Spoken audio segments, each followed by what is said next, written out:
There's a well-known machloket between the Rambam and the Ramban as to whether there is a mitzvah d'oraita to daven. The Rambam in general assumes that there's a daily mitzvah, a daily commandment to pray. The Ramban, on the other hand, argues that there is not. The Ramban has two possibilities as to how to understand the value or mitzvah of prayer. One possibility is, in fact, there is no commandment to pray at all. There's merely a privilege. God allows us to turn to Him and make requests.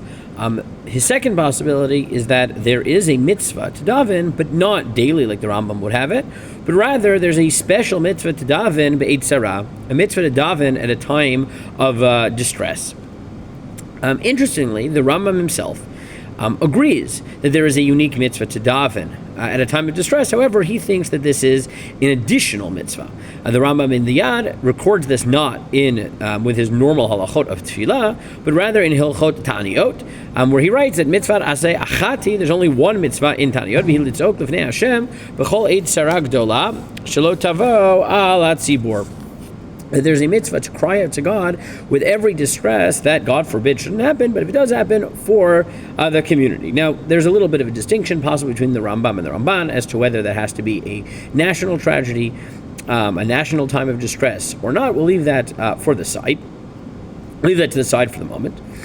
But we have this, on the one hand, this idea that even those who believe that there is no general mitzvah to daven think that there is a special mitzvah be'et sarah.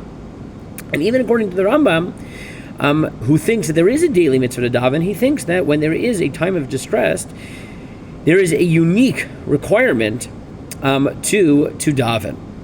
And as he writes there, mitzvat aseh min HaTorah lizok ula'ariya b'chatzotzot al kol tzara shetavo latzibur shene'amar al tzara atzorer etchem v'aravetem b'chatzotzot klomar kol davar sheyitzer lachem kegon batzoret v'dever v'arbeh v'chayotze behen zaku alein ve'eriu. That any tragedy that there is, whether it be famine or war or whatever it might be, you have to call out to God. Now, what's the difference between this type of tefillah and the daily one the Rambam holds as a mitzvah and the Ramban holds is not a mitzvah at all, is merely a privilege?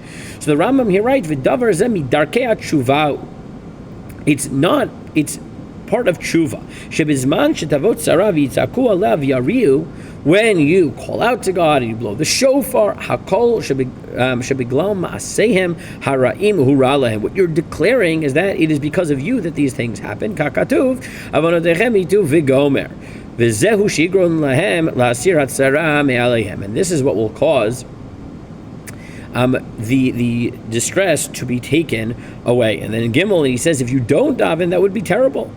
Because what you're saying is that the world, he says, what you're saying is davar zeh miminhag ha'olam. You're saying it's just, it happens to be iralanu. That's why it happened. V'tzarazu nikra nikreit, and it's just happenstance. Harezu derech achzariut. This is cruel. V'gorem lam lidamek b'maasayhem hara'im.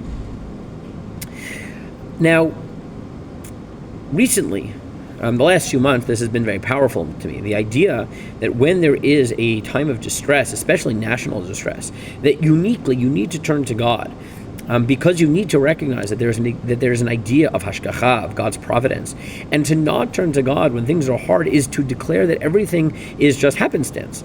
So instead, you have to turn to God and say, and however you understand hashgacha, that somehow God is involved, and therefore we're supposed to respond with a religious response. That is an extremely powerful idea. I've argued to my students that based on this, there might even be a oraita value, a biblical value in reading the news before one davens nowadays. Because as we know, tefillah is supposed to be specific. It's supposed to respond to what's actually happening. And therefore, if there's a special mitzvah daven beit sarah, it's important to know what the sarah is, to know what, whether it be soldiers who were lost or fighting for their lives after being hurt in battle, or whether it be people who are under attack by rockets, or the continuing tragedy and distress that we find the hostages in.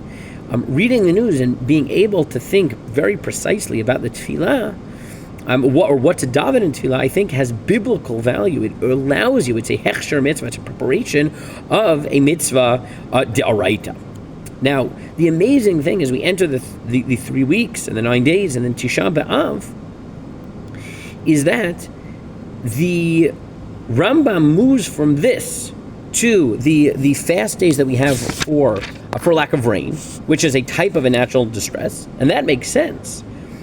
But then in that same parak, when you go to Halacha Tet, he says, "In kishem shetzibor mitanin al tzaratan, ken hayachid mitaneh al tzarato." That the same thing is true for an individual, and he gives examples of this, and then in Parak Bet he gives more examples.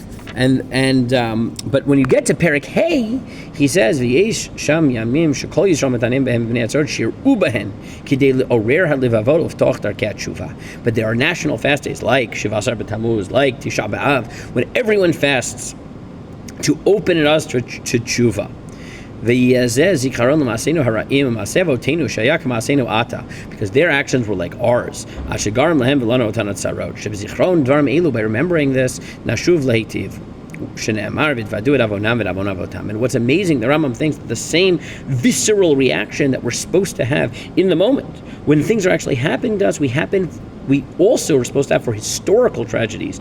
Because once you think that this perspective on tefillah is driven by a belief that the world is in happenstance, and therefore when bad things happen, we have to respond. The Rambam says that the same thing is true of historical things, and especially those things like the Churban HaBayit that have not yet been undone. We need to feel that tragedy as a current one so that our tshuva will also be current. And thinking about this power of tefillah beitzara, both in the current sense with the troubles that we're going through, as well as our responsibility to view historical troubles in the same perspective, I think is critical to make sure that our tefillah is as powerful as it can be during these times, both by Yamim Haim, our commemoration of those bad days, and Bizman Hazeh, the experiences, the negative experiences that require our tefillah in the moment.